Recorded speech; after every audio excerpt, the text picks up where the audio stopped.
first off, it's always good to recharge your batteries, whether you have a good first half, average first half, or a yet to be determined first half. It doesn't matter. You want to make sure you get away, recharge your batteries. And I told our guys this yesterday in practice. There is 2 seasons, the first half and the second half. The only thing is the second half's a sprint. And snap of the finger, it's over and playoff starts. So it starts right now. But again, it's refreshing for everybody, for Duluth, for Bemidji. It doesn't matter who, Minnesota. It's refreshing for everybody. It's a new season. I guess that's the best way to put it. It's always a new season. And we're finding out, too, even these first few practices, we're reteaching a lot. There's nothing wrong with that. Just simple reminders. How nice is it to get a non-conference game? It is your first game back. Obviously, it's Minnesota Duluth, one of those in-state rivals again, but maybe a little bit nice knowing, hey, no league points are up for grabs, and it maybe gives you a little leeway to kind of get back into the swing of things in game speed. I don't know, Jared. I've never thought of it that way. Again, whatever the schedule is, the schedule is. And if we're playing a league contest right now, the other team's probably playing their first league contest coming back. So I don't really worry about those types of things. I never really worry about who you're playing. And when you're playing them, because again, the schedule dictates that. And ideally, in a perfect world, you do want to play non-conference right now. And the biggest thing is just because we don't have many good weekends to play non-conference dates, to be honest with you.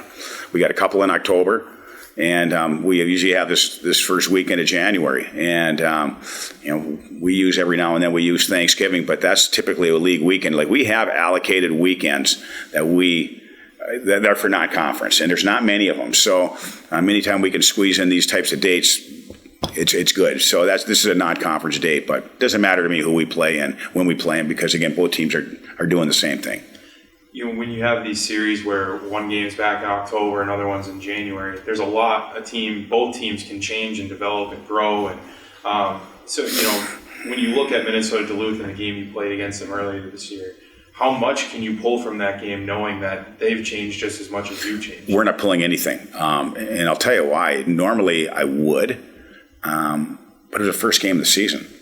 That means we've only been practicing. I mean, that was the first actual, quote, day we could be on the ice when we played them. NCAA-wise, we had our 8 hours before that, so we had 4 hours a week we're on the ice. But I mean, same for them. So that was just kind of drop the puck and let your hockey sense take over and play, and just make sure you have good habits. So that was a long time ago. You're spot on. We're not really looking at anything at that particular game, from that particular game to right now. I just think it'd be a waste of time, because they're a pretty young team, and that was their first games too. So they're a lot different hockey team right now, and we're a different hockey team. So things always transpire and change, during the season as well, and you tweak things. So not looking at Duluth, what they did against Bemidji October 5th or whenever that date was. It's more or less what they've done the last couple of weeks. And honestly, I hate to say this, but it's not necessarily about them, it's about us. We're the ones too. We got to get more consistency to our game. So we're concentrating on us right now a lot of, during all the practices. So, we've watched Duluth. We know how good of a hockey team they are, but we got to make sure too that we have our act together as well. You already mentioned it, but the second half is a sprint, and it flies by. And Jutting was in here before, and he talked about just the importance of going 1-0. The next one, go 1-0 every chance you can get. When you look at this team and the experience, especially the guys who were part of that run last year, can you lean on that experience to keep that perspective during that sprint in the second half? Well, you hope so. Winning's hard, though. But absolutely, I like Judge's mentality right there. It is. It's one game at a time is legit. It's always a cliche that when coaches say that or players say that, but it is legit, because you can't get too far ahead of yourself, and you got to live in the moment. And right now, our moment is the UMD Bulldogs, and I'm not even thinking about Bowling Green, other than trying to get a few meals established a couple of weeks from now. Trying to get our pregame meals and maybe some postgame meals. That's not the Bowling Green Falcons I'm worried about. It's just eating in Bowling Green. So we're worried about the Bulldogs. It is one game at a time, and we want to make sure too that can we play good enough? Can we be satisfied with our games that carries over, to the next game? I guess is what I'm getting at, Jared. So. Yeah, that's kind of probably the best way of putting it. I like Judge's mindset there. How encouraging is that, to have that mindset coming from the captain of this team, and it's probably that top-down mentality too. Well, Judge is he's a smart guy, and I think he's a guy too. He could be a great coach someday, and whatever he does, he's going to be really good at it. But it's just that's the mindset you have to have, and you want to just you just want to I guess what we're trying to do, and without saying it, you want to reestablish your identity. That's probably the best way of putting it. The second half, reestablish your identity, and live with that identity. And I think that's what we did last year when we got on that run. When you see teams get on runs, doesn't matter if it's the Beavers last year or any team for that matter, they are really playing mistake-free. I'm listening to Tom Brady yesterday in the Vikings game. I mean, Tom Brady, he's talking like a coach the whole time. You better know the situation, know where you are in the pocket, know where you are in the field. Are you deep in your own territory? Are you in midfield? Are you all those situations are different, and those are the things that coaches have to obviously establish and reestablish with their team. But then that's the execution part of your players. If it's tomorrow or later in January, Matthias Scholl's next start will be his 100th of his career here for Bemidji State. And considering his path here, being an undersized goalie and kind of the challenges he's had to overcome to get to this point, what does that say about him to get to that milestone? Well, first off, it has nothing to do with being undersized. That has nothing to do with anything. It's his character, it's his talent, it's his heart. And it doesn't matter if he's 6'2", 5'2". It's the person and the player, not the size of the player. So we've got a lot of undersized players. So, but he's been a really good goaltender, and we've had a lot of good goaltenders, and he's right up there with the good goaltenders that we've had at Bemidji State. When you sit there and talk about not only the guys at the, take a look at what the goaltenders we had at the small college level, but even, since we've been Division I. I mean, you take a look at the Climeys of the world, or the Matt Daltons of the world, the Bacalas of the world, the Bitzers of the world. These guys were good goalies, and he's right up there with all those guys, and I think that's a testament to Scholze.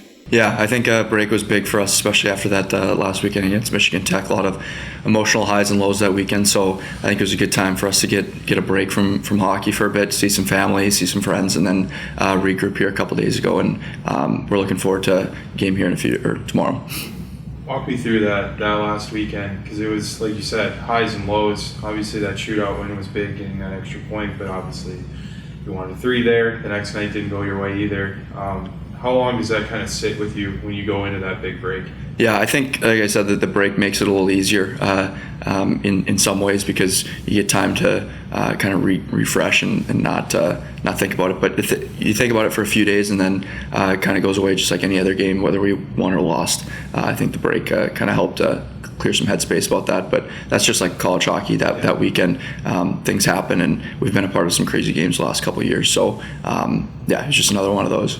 Does it almost kind of make it a little bit more eager to get back and kind of get rolling again, and with another big one against Minnesota Duluth tomorrow? Yeah, I think the boys are excited to play again, and one game too is kind of nice, like we had at the beginning of the year against those guys. So kind of put all our chips on the table for tomorrow night. It's going to be fun. It's the split series where you get them a few months apart, right? Both teams are going to develop and change and grow and kind of go in their certain paths. How much can you really take from that first game in comparison to what kind of team they're going to bring around, right? Yeah, I think they're going to be a completely different team than they were at the beginning of the year, and same with us. So I think it's tough to look at a team and watch film from them from a couple months ago and then expect the same exact team tomorrow night. But they're going to have some tendencies that they have the same. But I think, we got to kind of take it just one game and know that that's going to be a different team. You played a lot of games against Minnesota Duluth in your collegiate career. What are some of the consistencies that you've seen out of these groups, kind of year after year with them? Yeah, they're a very disciplined team. They're really hard to play against. They show a lot of similarities of us. Really systematic, play their systems really well. It's going to be a low-scoring game, most likely. They have a good, well-rounded team. You look back to a year ago, you guys go into Christmas break in first place in the CCHA. And now you guys are in 6th place, even though you still got the 500 points percentage, which in most years would put you probably top 4. how does it change the mindset going from being the team that's being chased to being a team that's chasing?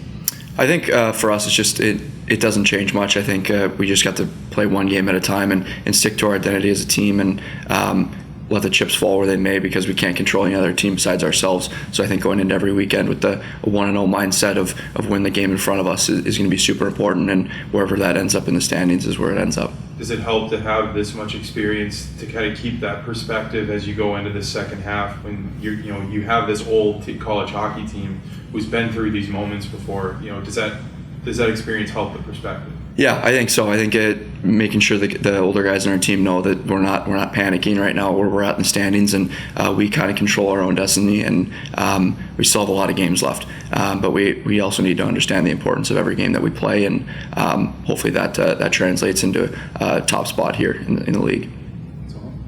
Do you even look at the standings, or do you say one game at a time? Yeah, I think at the beginning of the year you start to look at standings just because it's the hype of the new year and you want to see where other teams are playing out. But I think at this point in the year you just got to focus on the games in front of you and not really look at the standings because they can change so much. But I think towards the end of the year, every game's important, so you just got to go into every game and try to get your 3 points. But with all the changing in the standings right now, I think it's pretty tough to say like, oh, this team's going to end up here, this team's going to end up here. So no, try not to look at it too much.